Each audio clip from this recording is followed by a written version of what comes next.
안전벨트 매세요.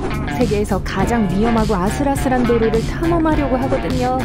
물과 간식을 챙기고 절경과 극한의 날씨에 대비하는 게 좋을 거예요. 그리고 가장 중요한 건 무슨 일이 있어도 아래를 내려다보지 마세요. 세계에서 가장 높은 포장도로인 아시아 카라코람 아이웨이부터 시작합니다. 해발 4,900km에 위치해 있어요. 또한 1,290km 이상 뻗어 있습니다. 역사에 관심 있는 분이라면 이 도로가 아시아와 서구를 연결하는 고대 무역로인 실크로드의 일부라는 사실이 반가울 거예요. 사람들은 이 길을 통해서 두 위대한 문명 사이의 상품과 아이디어를 전달하곤 했습니다. 카라코람 하이웨이는 세계에서 가장 산지가 많은 지역을 갈라놓기 때문에 예측 불가능합니다. 종종 암석이 떨어지기도 하고 산사태, 눈사태, 홍수도 많이 일어나요.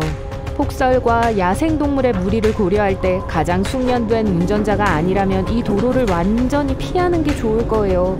폭풍이 싫다고요? 그럼 절대 가지 마세요. 이 도로는 1960년대에 건설이 시작되었고 요즘 인기 있는 관광 명소입니다. 고도와 도로 장벽이 없는 점을 감안할 때 많은 방문객들이 이곳에서 고산병을 경험하기도 하는데 이건 운전을 훨씬 더 위험하게 만들 수 있어요. 알래스카의 달튼 하이웨이도 쉬운 도로가 아닙니다.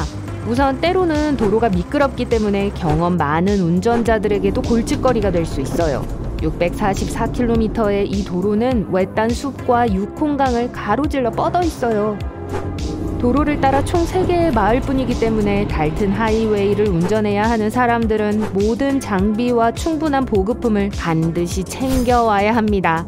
386km 구간에 주유소, 식당, 호텔 등이 전혀 없어요. 북미에서 서비스 시설이 없는 가장 긴 도로입니다. 여행을 더 어렵게 만드는 건 도로의 대부분이 자갈로 되어 있다는 거예요. 겨울에는 도로가 훨씬 더 미끄럽기 때문에 더욱 복잡할 수 있습니다. 북융가스 도로는 세계에서 가장 위험하다고 여겨집니다. 왜냐고요? 편도 1차선이 흙길이라서 그럴까요? 아마도요. 이 도로는 라파즈의 도시들을 연결하며 코르디에라 오리엔탈 산맥의 측면을 따라 뻗어 있어요. 도로 옆을 내려다보면 지면이 1220m에서 4570m 저 아래에 있다는 걸 알게 될 거예요. 이 도로는 1930년대에 건설되었습니다. 도로의 가장 넓은 부분은 4m예요. 도로폭은 둘째치고 이곳을 운전하는 사람들은 종종 짙은 안개, 폭우, 그리고 심지어 때때로 떨어지는 바위를 무릅써야 합니다. 제한된 가시성과 200개 이상의 급커브까지요. 무섭게 들리겠지만 이 유명한 도로는 여전히 볼리비아에서 가장 인기 있는 관광 명소 중 하나입니다. 뉴질랜드로 가볼게요. 140년 된 비포장 도로가 산기슭에 파여 있는 걸 보게 될 거예요. 그 위를 운전하려면 특별 허가를 받아야 할 정도로 위험합니다. 렌터카를 이용할 생각은 하지 마세요. 대부분의 렌터카 회사들은 그 지역으로 가는 걸 허락하지 않을 거예요. 그리고 일반 보험으로는 그곳에서 직면할 수 있는 문제를 커버할 수 없어요. 아쉽네요. 이 좁은 길은 쇼토버강으로 거의 수직으로 놓여 있어요. 그래서 도중에 다른 차량을 마주친다면 분명히 지나갈 수 없을 거예요. 도로의 더 넓은 부분에 도달할 때까지 최대 3km를 후진해야 할 수도 있어요. 그래도 정말 그 지역을 방문하고 싶다면 지역 투어 업체가 방문객들을 협곡 위로 데려갈 수 있습니다.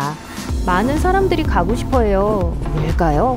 이 도로는 많은 영화의 배경으로 등장했습니다. 평온하고 고요한 곳을 찾고 있나요? 그렇다면 캐닝스톡 루트가 여러분이 찾던 곳일지도 몰라요. 여기는 멋진 경치도 없고 먼지가 많고 주변에는 거의 아무것도 없어요. 도로 표지판이 별로 없는 건 말할 것도 없고 여기서는 길을 잃기 정말 쉬워요. 이 완전히 외딴 도로는 1850km에 걸쳐 뻗어 있습니다. 호주 서부에 있어요. 처음부터 끝까지 운전하려면 3주 정도 걸리니까 꼭 방문할 계획이라면 긴 휴가를 얻는 게 좋을 거예요. 여름에는 여행을 시작하지 마세요. 기온은 거의 견딜 수 없을 정도니까요. 충분한 음식, 물, 그리고 여분의 부품을 챙기는 걸 잊지 마세요. 그리고 가장 중요한 건 절대 혼자 운전하지 마세요. 경험이 많은 운전자들을 따라가는 게 좋을 거예요. 세계의 모든 위험한 도로들이 산기슭이나 사막에 있는 건 아닙니다.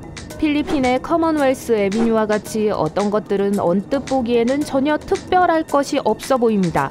언뜻 보기에 길이가 겨우 12km에 불과한 일반 고속도로 같아요. 하지만 18개의 차선이 있고 교통체증이 심해요. 또한 배수 시스템이 좋지 않아서 꽤 자주 물에 잠깁니다. 그리고 오토바이와 보행자들은 종종 가장 예상치 못한 곳에서 길을 건너기 때문에 사고가 자주 발생합니다. 때로는 시야가 좋지 않고 과속 때문이기도 합니다. 이제 튀르키예의 베이버트 오브 로드로 향할게요. 하지만 산사태가 두렵거나 현기증을 경험한 적이 있다면 이 도로는 건너뛰세요. 이 위험한 도로는 튀르키예 북동부 흑해 연안에 위치해 있습니다. 왜 그렇게 위험하냐고요? 우선 도로와 낭떠러지를 분리하는 보호 난간이 전혀 없어요.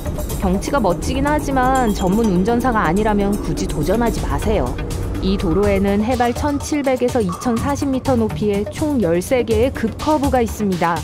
이 모든 것이 5km 구간에 뻗어 있어요. 그리고 경사도 심해서 최대 10%에 달합니다. 모로코에도 무시무시한 도로가 있어요. TGN 테스트 패스라고 불립니다. 아틀라스 산맥을 통과하는 좁고 구불구불한 길이에요. 도로는 1920년대에 산의 암석을 폭파하여 건설했습니다. 이곳 역시 높은 곳과 가파른 길을 두려워한다면 피해야 할 장소 중 하나예요. 하지만 이 힘든 조건을 견딜 수 있다면 놀라운 경치를 즐기게 될 거예요. 도로에는 안전장벽이 없습니다. 그래서 밝은 낮에만 여행하는 게 가장 좋아요. 겨울에는 산사태와 눈사태가 매일 일어납니다. 만약 차가 이런 날씨를 견딜 수 없다면 그 사실을 명심하세요. 노르웨이 에버로이 아틀란틱 도로에서는 3D를 경험할 수 있어요. 이 도로는 이 북유럽 국가의 경치 좋은 작은 섬들을 통과합니다. 아름다워 보일지 모르지만 노르웨이에서 가장 위험한 길 중 하나입니다. 왜냐고요? 때때로 진짜 롤러코스터를 타는 것 같은 기분이 들게 하기 때문이에요. 길은 굴곡이 심합니다. 또한 심각한 악천후에도 대비해야 해요. 그래서 가시성이 자주 떨어집니다. 더군다나 폭풍우가 몰아치는 날에 이 길을 운전해야 한다면 강한 바람과 거대한 파도에 대처해야 해요. 다음 도로는 종종 운전자들이 세계 최고의 도로라고 부르지만 사실 심장이 약한 운전자들을 위한 도로는 아닙니다.